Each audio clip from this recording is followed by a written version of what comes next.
Thank you, Mr. Toastmaster. Fellow Toastmasters, guest.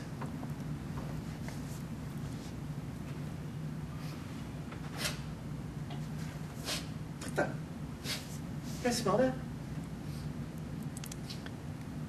It smells kind of fishy, right? Did you smell that smell? It's fishy? God, it's the... My story today has to do with just two characters and some fish. My brother, Greg Cooper. You may remember from my past speeches, he lives in Bozeman, Montana, in a 5-bedroom house all to himself, kind of a hermit. Greg likes to listen to opera music, reads the Wall Street Journal, and he's a day trader. Did you know there's still day traders out there? Kind of a fad. Greg's kind of a lonely guy. He's been having a hard time meeting women. Somewhat of a hermit. I talked to Greg on the phone and I said, hey, Greg, so when you're at the market, do you talk to anyone? Do you see people? When you're out there in the world, do you get a chance to meet someone? He goes, you know, I tried talking to gals at the market and I have no luck at all. Women give me no attention. They don't respond to me. And I'm thinking, single guy, where is he shopping, right? Whole Foods? Bozeman, Montana? I don't think so. I said, Greg, where do you go to shop? Costco. Costco is the worst place in the world to meet a single woman. They're buying diapers, they're buying 6-packs of beer, they're buying huge racks of ribs. So Greg's having a hard time meeting women, alone, shacked up in his 5-bedroom house, Bozeman, Montana. On the other hand, we've got my cousin Jeff. Jeff is a professional chef trained at the CIA, the Culinary Institute of America. He's worked with Wolfgang Puck. He worked at the Fog City Diner. He spent about 2 years in Miami working in a 5-star restaurant. In the summertime, Jeff likes to be a river rafting guide, and he's the cook. So he's a guide and he cooks. He's a party animal. He's kind of a Bruce Willis character. Has no problem meeting women. Likes reggae music, and along with the reggae, he likes to smoke a little dope. A little dope. Well, Greg decides he's going to invite Jeff to come stay with him in Montana, and maybe the little bit of Jeff can rub off on him, and they could bring some girls back to the house. Hot tub. He's got 3 horses, trucks, all kinds of stuff. Montana, you can have like 15 guns, but that's a whole other speech. The very first day, they decide that they are going to go fly fishing, and they're going to catch a bunch of fish. Well, in June in Montana, it's rainbow trout fly fishing season. Salmon season. Well, Greg usually just wants to catch a few to only what he could eat. Jeff goes hog wild. They're hauling in fish after fish after fish. And Greg says, you know what, we should just stop right now. We've got enough fish, we're fine. Jeff is just going crazy, and he goes, oh, I'll make fish tacos, I'll cook this, I'll cook that. They probably bring back about 30 pounds of salmon back into the refrigerator. Of course, they've got a busy social agenda for the week. The very next day, Jeff decides that he's going to go out and get some firewood. He's got big plans. He's going to stock up on some firewood. He saw something on the local newspaper about free firewood. Without my brother's permission, he grabs a hold of the pickup truck keys and takes off and comes back full to the brim with firewood. See, Jeff's driving a Subaru. There's not much room for firewood in a Subaru.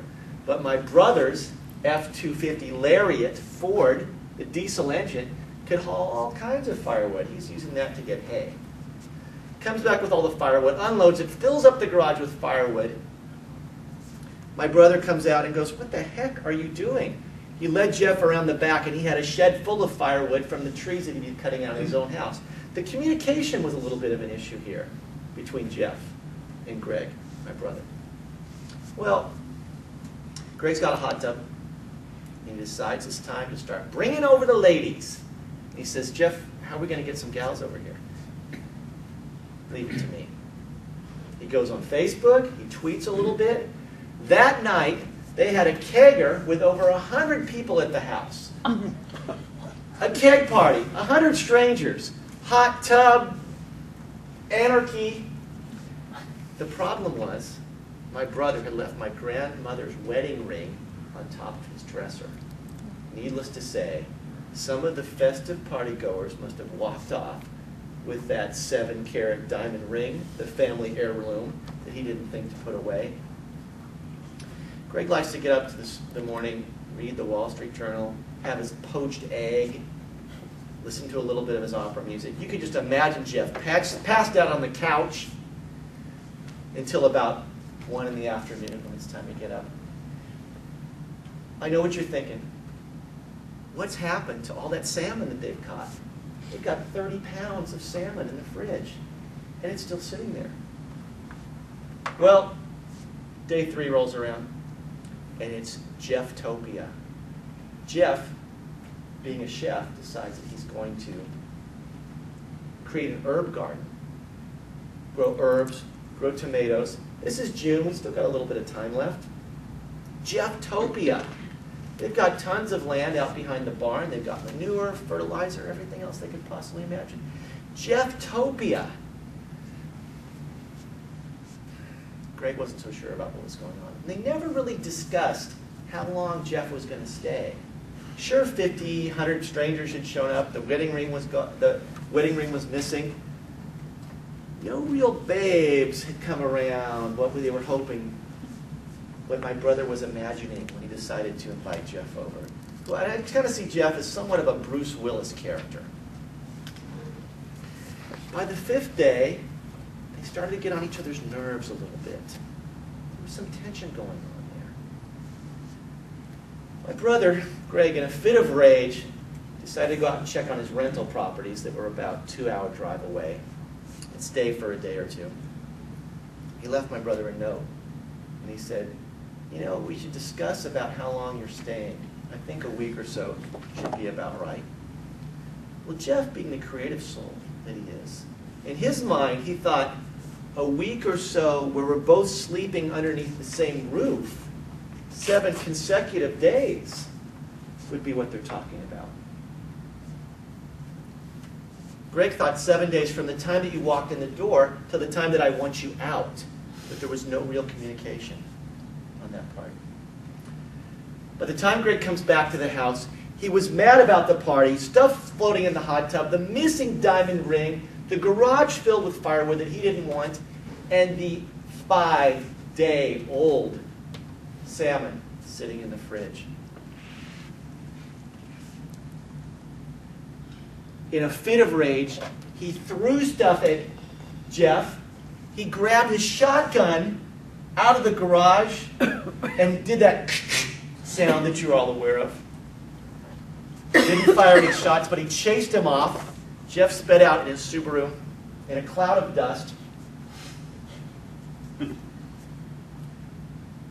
Greg went back to read the Wall Street Journal, as he does.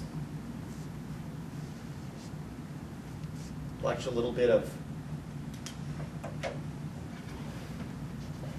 was that show in New York where the girls were all trying to meet people? That was my brother's favorite show. Sex in the City. Watched a little bit of Sex in the City, went to sleep. Next morning he gets up, goes in to do his poached egg. Opens up that fridge, and you know what? 7 days of salmon sitting there. Well, sure, they cut off the heads and they kind of wrapped them in plastic. 7-day-old fish.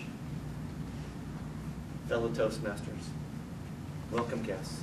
The moral to the story is, house guests and fish go bad in 7 days.